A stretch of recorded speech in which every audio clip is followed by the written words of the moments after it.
Bismillahirrahmanirrahim. Assalamualaikum warahmatullahi wabarakatuh. Perkenalkan, kami dari kelompok 4, kelas 12 MIPA 4 akan menjelaskan mengenai materi interaksi desa dan kota. Sebelumnya, perkenalkan, nama saya Fitri Agustin. Saya Nida Najwa Oktavia. Saya Raihan Fadilah. Saya Muhammad Syariful Hidayatullah. Selamat menyaksikan. Yang pertama, ada perbedaan desa dan kota. Desa merupakan suatu wilayah yang masih mengandung norma atau adat istiadat yang masih kental dan kuat. Kependudukannya bersifat agraris atau bermata pencaharian sebagai petani. Sedangkan kota merupakan suatu wilayah yang berkembang pesat, tidak terlalu bergantung pada norma atau adat istiadat, dan kependudukannya bersifat non-agraris atau bermata pencaharian dalam bidang industri, tekstil, dan lain-lain. Terdapat ciri-ciri perbedaan antara desa dan kota. Terlihat dalam jumlah penduduk. Jumlah penduduk di kota lebih padat daripada di desa. Disebabkan karena sarana prasarana lebih memadai dan banyaknya penduduk desa yang pergi ke kota untuk mencari pekerjaan. Pola pikirnya pun berbeda. Di desa, pola pikirnya masih sederhana dan tradisional, sedangkan di kota cenderung lebih maju dan agresif. Dalam hubungan sosial, masyarakat di desa bersifat kekeluargaan dengan silaturahmi yang erat, sedangkan di kota lebih formal dan individualisme. Selanjutnya, saya akan menjelaskan mengenai wilayah zona interaksi menurut Erwin Tarto. Seperti yang terlihat pada gambar, di sini terdapat ada 6 zona. Yang pertama, city atau pusat kota. Merupakan wilayah yang memiliki sarana kehidupan dan penghidupan yang modern. Yang kedua, ada suburban atau subdaerah perkotaan. Merupakan wilayah yang lokasinya dekat dengan pusat kota. Wilayah suburban menjadi tempat tinggal bagi para penglaju atau pekerja yang melakukan mobilitas setiap hari ke kota. Yang ketiga, ada suburban fringe, yaitu wilayah yang melingkari wilayah suburban. Wilayah ini merupakan daerah peralihan antara kota dengan desa. Lalu ada urban fringe atau daerah perkotaan terluar, yaitu wilayah batas terluar suatu kota dengan ciri sifat mirip dengan wilayah kota kecuali inti kota. Selanjutnya ada rural urban fringe atau daerah batas desa ke kota.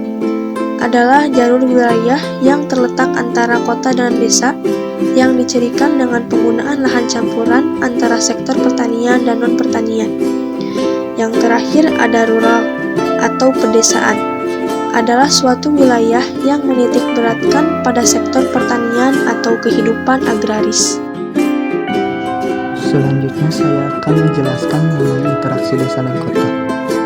Menurut Edward Ullman, ada beberapa faktor yang mempengaruhi interaksi desa dan kota. Yang pertama, desa dan kota saling berinteraksi karena tidak bisa mencukupi kebutuhannya masing-masing. Yang kedua, kemudahan perpindahan dalam ruang. Yang ketiga, karena ketersediaan sarana prasarana transportasi. Yang keempat, tidak ada kesempatan berintervensi. Dan yang kelima, dapat terjadi bila tidak ada pihak ketiga yang menghambat interaksi desa dan kota. Lalu, interaksi desa dan kota mempunyai beberapa manfaat. Yang pertama, manfaat bagi desa. Terpenuhinya barang yang tidak ada di desa. Masuknya pengaruh pengetahuan dan teknologi. Membuka lapangan pekerjaan di sektor pertanian. Manfaat bagi kota. Terpenuhinya sumber daya alam di bidang atau untuk bahan baku industri. Terpenuhinya kebutuhan tenaga kerja yang dibutuhkan di perkotaan. Terjadinya pemasaran hasil industri. Apa itu teori titik henti? Teori titik henti adalah teori yang dimanfaatkan dalam kajian keruangan geografi. Teori ini digunakan sebagai dasar dalam penentuan pembatasan wilayah-wilayah yang fungsional. Teori titik henti pertama kali muncul pada tahun 1931 oleh William G. Reilly. Menurut William G. Reilly, teori titik henti adalah teori yang digunakan untuk mengetahui jarak maksimal daerah perdagangan sebuah kota. Dalam teori ini, Reilly menerapkan hukum fisika tentang gravitasi yang mengukur kekuatan perdagangan antara dua kota. Menurut Reilly, jika kedua kota memiliki jumlah penduduk yang sama, maka batas area perdagangan mereka tetap akan berada di tengah-tengah jarak yang memisahkan kedua kota tersebut. Namun, jika salah satu kota memiliki penduduk yang lebih banyak, maka area pasar akan semakin mendekati area kota yang lebih sedikit jumlah penduduknya.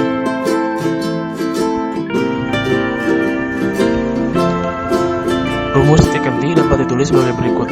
DAB sama dengan DAB dibagi 1 ditambah akar PA dibagi akar PB. Untuk keterangannya, DAB adalah jarak lokasi titik henti yang diukur dari kota A. Untuk PA adalah jumlah populasi kota A. Untuk PB adalah jumlah populasi kota B.